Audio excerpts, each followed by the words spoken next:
I saw this video from a friend's channel. They were talking about how African Americans were talking about how they had they're suffering in the Americas and how they were brought here, of course. But talking about how Africans suffered too. And this is why I like this article, because it doesn't try to be politically correct or anything, but it does the author does come to the conclusion that the suffering and the wars and the brutality and amongst Africans were a result of the slave trade and because of European actions. Something that can't be ignored is that many Africans complained about abolitionism because the slave trade was how they made their living, their revenue. And that's important to know, because to ignore that, when it comes up somewhere else, then everybody's going to start thinking, well, Africa's always been suffering and they enslaved each other. Maybe colonialism was a good thing. He quotes an abolitionist who argued that this was a new phenomenon and it was a result of Europeans. The discerning natives accounted their greatest unhappiness that they were ever visited by the Europeans. They say that we Christians introduced the traffic of slaves, and that before our coming they lived in peace. Another one he quotes, they say that they generally lived in peace amongst themselves, for I do not find, in the numerous publications I have pursued on the subject, of there being wars on the coast, nor of any scale of captives taken in battle, who would have been otherwise sacrificed by the victors. And the author of the article goes on, among recent historians, at the time he wrote, the abolitionist picture of an originally peaceful society corrupted into violence by European slave trade has exercised considerable influence. It was, for example, adopted and elaborated by W.E.B. Du Bois in the pioneering study of Negro history published in 1915. Du Bois asserted that the evidence showed the superstition in West Africa of early coastal cultures characterized by city democracy and developed craft industries, by despotic militaristic empires such as Dahomey and also Ashanti. His picture of Dahomey is wholly negative, a fierce and bloody tyranny with wholesale murder. Dahomey was the last war in a series of human disasters. The origins of the change are attributed unequivocally to the slave trade and to the warfare which it encouraged. From Du Bois, as well as directly from the earlier abolitionist sources, the view that Dahomey's despotic militarized character was a consequence of its involvement in the slave trade was transmitted to later historians, including especially Basil Davidson. For historians such as Du Bois and Davidson, seeking to project a more sympathetic picture of pre-colonial African societies, part of the attraction of this interpretation was clearly that it served to externalize in some degree the responsibility for many of the unattractive features which they found in these societies.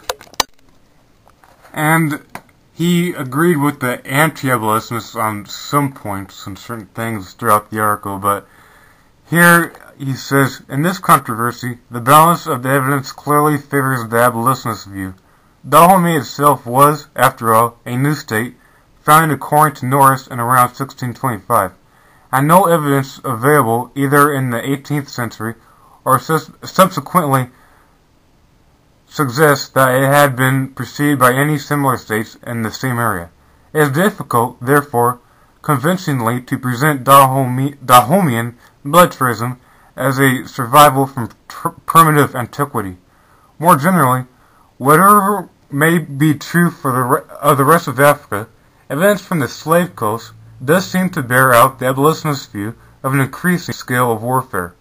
Although the earliest accounts of the area do, of course, allude to wars, the sources offer a clear enough impression that by the 1690s, the scale and frequency of wars on the slave coast was significantly greater than earlier. And this is an excerpt from this book I advertised on my channel, and I'm going to get it for Christmas.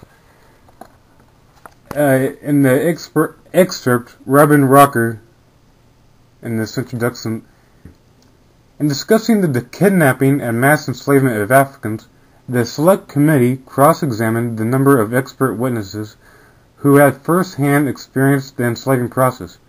Mr. Wadstrom, for example, was particularly well informed about the impact on the West African territories called Senegal, Gambia, and Goree Island. What follows here is taken from the testimony given on the 29th of April 1790. The Select Committee was keen to know about the quality of culture in that part of Africa. They asked Wadstrom, have they any manufacturers among them? Mr. Wadstrom's reply was most edifying. I have been surprised to see with what industry they manufacture their cottons, their indigo, and other dyeing materials, as well as several sorts of manufacture in wood. They make soap, they tan leather, and work it exceedingly well, and even with good taste. They work bar iron into several articles, as for instance, lances, instruments for tillage, poniards, and they work in gold very ingeniously, and so well that I never have seen better made articles of that kind in Europe. A great number of articles for ornaments of gold, silver, brass, leather. Wadstrom further stated that the cloth and their leather they manufacture with uncommon neatness, and I have samples with me to sew in case it should be desired. From the Wadstrom testimony, additional facts emerged. The king of the region was called Dalmanny, a well-educated man. He had the possession of Grand Marabout before his election as king. His subjects were very honest and hospitable, and showed Wadstrom all civility and kindness. In addition, they had an extraordinary genius for commerce. Interestingly, they also had a materia medica of about 2,000 or near 3,000 plants. King Dalmanny had entirely prohibited the slave trade throughout his whole kingdom. He also banned the sale of alcohol. However, the Senegal Company, a French concern, initially attempted to bribe the king to change his policy on the slave trade and people, but he refused their presence. Consequently, the Senegal Company resorted to bribing the lighter-skinned Moors to attack and kidnap Dalmannys' subjects. The company supplied the Moors with the necessary arms, gunpowder, and ammunition to carry out the raids. The result of the aggression, according to Wadstrom, was the chief hindrance of the improvement of the cultivation, in so far as the Africans never venture to go out into the fields unless they are very well armed. Significantly, a Select Committee asked, do you mean to say that if the slave trade was abolished, they would extend their cultivation and manufactures? Wadstrom answered, yes, particularly if some good European people had enterprising spirit enough to settle among them in another way than is the present case. The Empire of Mali was known overseas, and the Empire of Mali had a diplomatic relation with some European countries, like Spain and even probably France. So this is another big legacy that people don't see.